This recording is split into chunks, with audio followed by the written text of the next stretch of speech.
আমি এসেছি বাগেরহাট জেলার মোংলা উপজেলার সেই মিঠাখালী গ্রামে, যে গ্রামটিতে আমাদের এক অখ্যাত দৃষ্টি প্রতিবন্ধী একজন সঙ্গীত শিক্ষক এবং শিল্পী পীযূষ দায়ের বাড়িতে আমি এসেছি। প্রথমে কি আপনি বাঁশি শিখেন?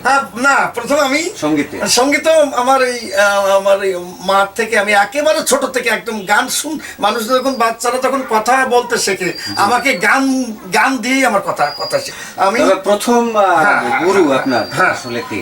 গুরু হচ্ছে ওই বলতে হবে মাঠ থেকে আমার পাওয়া। তার কারণ আমি আমরা 3 ভাই বোন, আমি বড় সন্তান।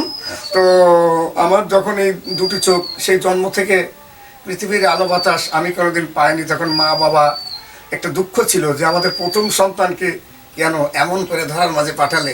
দয়ালের কাছে প্রশ্ন করতো সর্বদা, আর চোখের জল ঝরাতেন। তো এই দুঃখে কষ্টের ভিতর দিয়ে আমার মার কণ্ঠ দিয়ে যে গান বেরোতো, ওই গান আমার শুনতে শুনতে বেড়ে ওঠা। কণ্ঠশিল্পী, একজন খ্যাতিমান কণ্ঠশিল্পী আছে এলাকারই, বাউল রেজাউল করিম শাহ। আমি তারই একটি গান শোনানোর চেষ্টা করছি।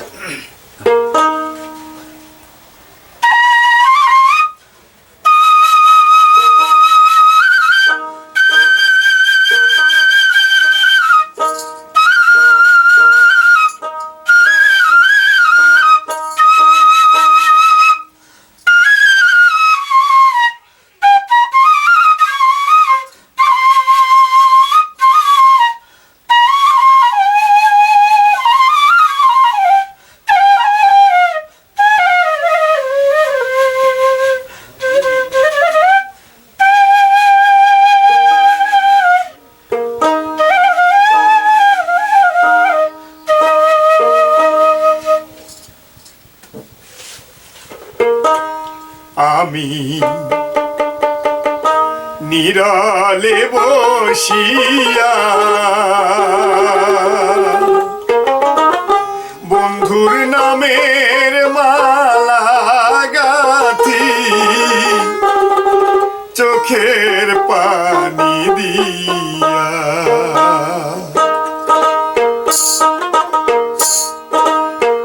আমি নীরলে বসিয়া, আমি নীরলে বসিয়া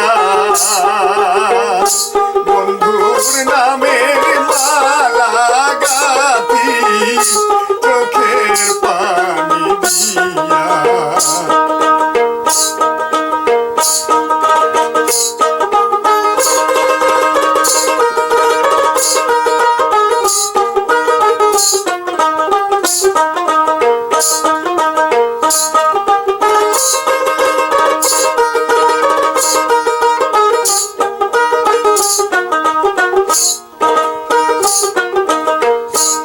আমি অভাগিনী রে বন্ধু, কান্দি রইয়া রইয়া,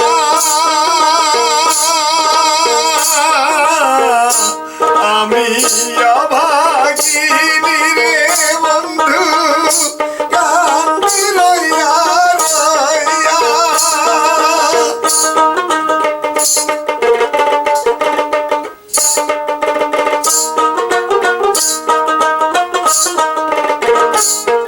আমি অভাগিনী রে বন্ধু, কান্দি রইয়া রইয়া, আমার গাথা মালা শুকাইল,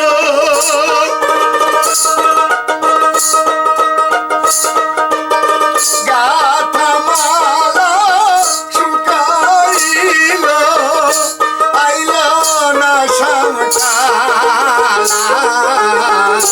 বন্ধুর নামের মালা গাথি, চোখের পানি দিয়া আমি নীরলে বসিয়া, আমি নীরলে বসিয়া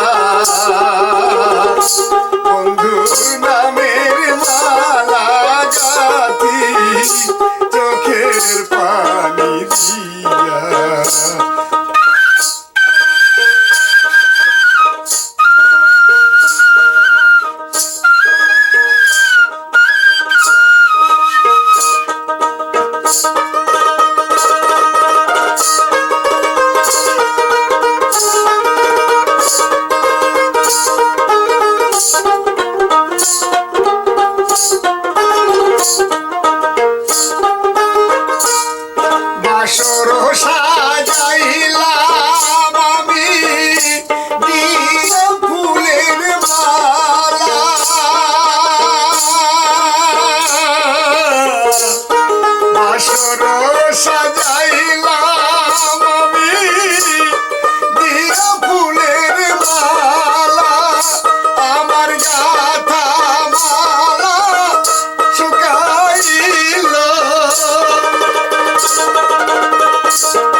দিয়া আমি নীরবে বসিয়া আমি নীরবে বসিয়া বন্ধুর নামের মালা গাঁথি চোখের পানি দিয়া বন্ধুর নামের মালা গাঁথি চোখের পানি দিয়া বন্ধুর নামের মালা গাঁথি চোখের পানি দিয়া অসাধারণ। এই আর কি। আচ্ছা, সেটা হচ্ছে যে বর্তমান কি অবস্থায় আছেন, অর্থাৎ আপনার যে জীবিকা, অর্থাৎ এই যে গান শিখিয়ে কি বর্তমান এবং আগের যে অবস্থাটা এখন কি আসলে সেভাবে কি জীবন জীবিকা সে চালানো যায়? না, চালানো যায় না, তবে কষ্ট হয়, তবে চলতে হয়, তাই তাই চলি। যাই হোক, আর আপনি কি বাংলাদেশ খুলনা বেতারের বেতারে আছি, তালিকাভুক্ত। ও তালিকাভুক্ত শিল্পী? হ্যাঁ, 2010 সাল থেকে বেতারে আছি। আচ্ছা, ডাক পরে? হ্যাঁ, ডাক পড়ে, কিন্তু ওখানে সম্মানই কিরকম? সম্মানিটা সীমিত। আমি যখন প্রথম যাই, প্রথমে প্রোগ্রাম করেছি, তখন তো আমার একেবারে প্রথম 2011 সালে প্রথম প্রোগ্রামে পাওয়া হচ্ছে 496। এই প্রত্যন্ত এই মোংলার এই গ্রাম থেকে আপনার যেতে হয় খুলনায়। খুলনায় তো আসা যাওয়ায় তো এর চাইতে বেশি খরচ হয়, কিন্তু আমি আস্তে আস্তে বৃদ্ধি হতে হতে এই শেষে প্রোগ্রাম পেয়েছিলাম 1605 টাকা না কত জানো, আস্তে আস্তে বাড়তে বাড়তে এই পর্যন্ত দাঁড়িয়ে গেছিল।